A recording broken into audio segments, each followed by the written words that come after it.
see, there are three types of people. They're winners, they're losers, and they're winners who've not discovered how to win. And they keep on knocking their head up against the wall. They keep on frustrating themselves. They keep on making the same mistakes over and over and over again. They are stuck. Why? Because they don't know what they don't know, and they think they know. You can't see the picture when you're in the frame. That's where mentoring comes in. That's where coaching comes in. I want you to write this down. Get some help.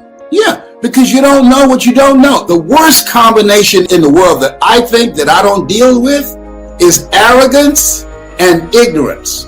You see it in your children all the time. They think they know, and they don't know. I remember my son, John Leslie, we had an argument, and he said, listen to me. I said, excuse me, how long you been on the planet? How old are you? He said, 15. You're 15. I'm several times older than that. Would you agree? Yes, sir. Is it possible that I might know some stuff that you don't know? You just got here 15 years ago. That can be helpful to you.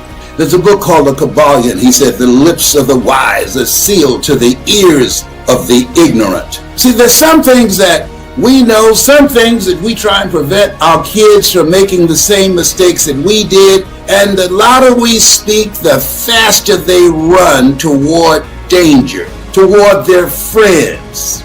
Isn't that interesting? Have you ever given somebody some advice based upon your experience, your observation, and they got mad with you? They got upset with you because you didn't agree with the behavior that they were engaged in, where they were sabotaging themselves, where they were making short-term decisions that had long-term consequences. Have you ever been in a situation like that? Have you observed that with a friend or a relative? See, here's what I know. And that won't happen by accident. That won't happen by affirmations. No. You have to have a new mindset. Let that mind be in you. You got to have another mindset. Your best thinking has produced the life and the results that you now have.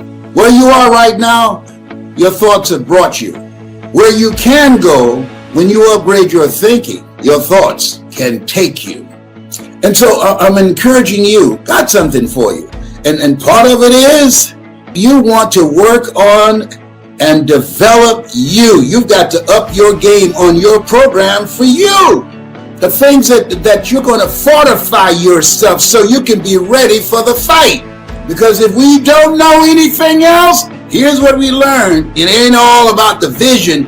You got to be ready to fight. Therefore, take unto you the whole armor of God, that ye may be able to withstand in the evil day. In order to stand, you got to know you in a fight. Most people don't know you in a fight. You know, in school, you know, one of the first things they need to teach us in school, that life is a fight for territory, for peace of mind, for health, for your relationships, for your family, for the kind of life that you want to live. Reading, writing, and arithmetic, oh, that's nice, and that can't take you where you want to go. You can survive on that, but you can't live on that. You have to have an expanded vision of yourself. You've got to get ready to deal.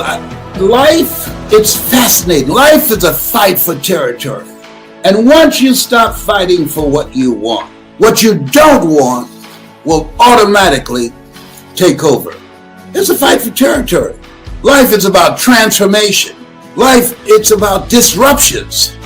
Life, it's about miracles. You are here to grow. You must die daily to who you are so you can give birth to who you are to become. And there will be interruptions along the way. Life is like a box of chocolates. You never know what you're going to get. That's all I got to say about that.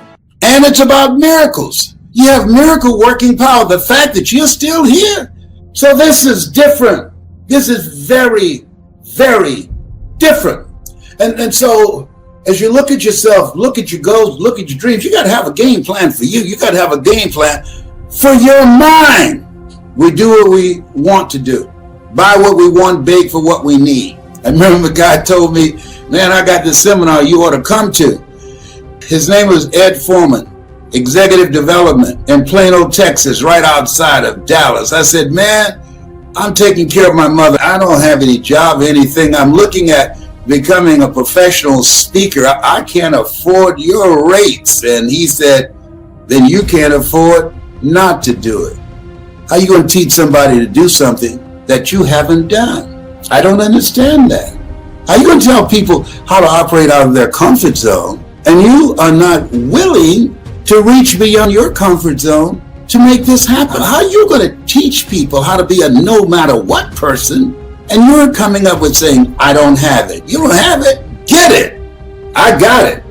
If you're hungry, if you're serious, if you mean to win, if your life has been interrupted, if you want to have a transformative impact on the results that you're producing in your life, if you want to rob the cemetery of your gifts, of your genius, of your leadership, of your talent, you got to get a running start. When you want to transform your life, when you're dealing with some interruptions that you did not see coming, you got to tap into your miracle working power. That's your superpower. You have miracle working power. That's why the book of life says, eye has not seen, ear has not heard, nor has entered the heart of mankind what God has in store for you. When you are serious about taking your life to the next level to get it done, are you serious? Are you ready to get some stuff done that you didn't get done this year?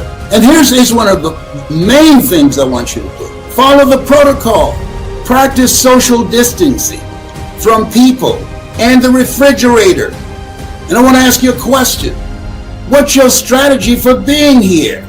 You're not here to live a small life. You are here to bear much fruit. And you got to live life like you mean it. You got to be serious about being happy, being joyful, having your health, having great relationships, living a life that you feel good about, a life that you're proud of. Now, there's a difference between surviving and living. You think it's the same? If you believe there's a difference between living life on your terms or surviving with a life that has been given you, in this place where we are, this is not normal.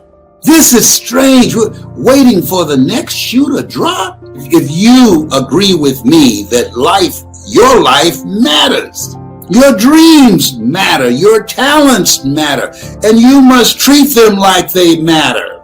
And you have to create a movement, and you are the movement. You've got to organize and have some collaborative, achievement-driven relationships that will help you get it done. And trust me on this, if you go through the internet, you'll see all kind of people dancing to Master KG's song. You see the majority of the stuff that's out there? It's craziness. For this platform, what an incredible platform to educate our kids. Our kids are being left behind. Did you know that? Because of what's going on, they're being left behind. Should we settle for that and look at the news and say, oh, isn't that awful? No! We got to step up and say, no, we're going to deal with this. There will be an intervention from us. We ain't talking about no Russian intervention. There will be an intervention from us. You think I'm going to leave my kids, my grandchildren, in the hands of the public school to educate them? No, I'm going to complement. I'm going to intervene to make sure that they have a winning shot, that they have the ability to be able to live their dreams rather than self-destructive behavior. I'm going to make sure they're mentally healthy by creating a healthy environment. I'm going to be intentional about that, being mindful of my mouth, what I say around them. And when I'm talking to people, they hear, they got big ears. They watch and mimic everything. I have a friend, she's always doing this to her head because of her hair, you know, one of her weaves, she's always doing this. And her little 2.5-year-old granddaughter, she's walking down the hall, no, she's doing this. She had no weave on, she's just doing this. Why? Why? She saw her grandmother do it. They watch us. They watch us. And then when we're uncertain, when we don't have a plan of action, when we're not standing strong, when we don't have a spirit of optimism, when we're not joyful, all things work together for good for those who love God and for those who are called according to his purpose. When we're not answering the call on our life, they're watching us. We're examples for them. Our energy, our behavior, the choices we make. They see it. We're not in this by ourselves. I'm going to create a movement around this, helping people learn the things they did not teach us in school. They did not teach you self-awareness, how to get to know yourself, how to not allow the programming of being in a culture that marginalizes you, that denies you access to your identity so that you don't have a positive sense of self, that does not provide a curriculum that gives your life a sense of purpose and vision and methods and techniques on how to build a life of significance.